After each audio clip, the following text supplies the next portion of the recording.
کہہ دو کہ موت کا فرشتہ جو تم پر مقرر کیا گیا ہے تمہاری روحیں قبض کر لیتا ہے،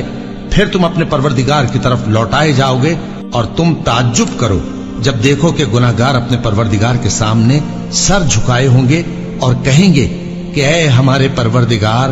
ہم نے دیکھ لیا اور سن لیا، تو ہم کو دنیا میں واپس بھیج دے کہ نیک عمل کریں، بے شک ہم یقین کرنے والے ہیں۔ اور اگر ہم چاہتے تو ہر شخص کو ہدایت دے دیتے،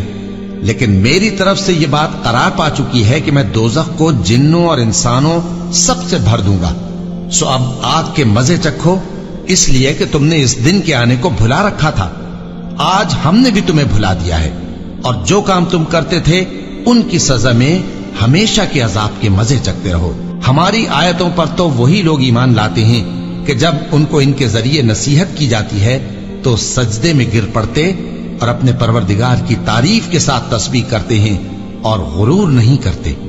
ان کے پہلو بچھونوں سے الگ رہتے ہیں،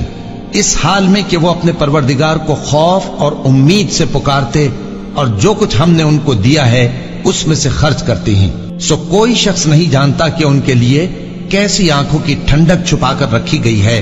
یہ ان اعمال کا صلہ ہے جو وہ کرتے تھے۔ بھلا جو مومن ہو وہ اس شخص کی طرح ہو سکتا ہے جو نافرمان ہو؟ دونوں برابر نہیں ہو سکتے۔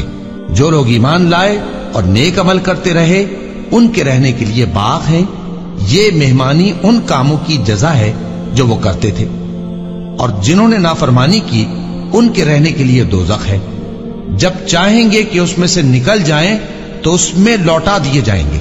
اور ان سے کہا جائے گا کہ جس دوزخ کے عذاب کو تم جھوٹ سمجھتے تھے اس کے مزے چکھو۔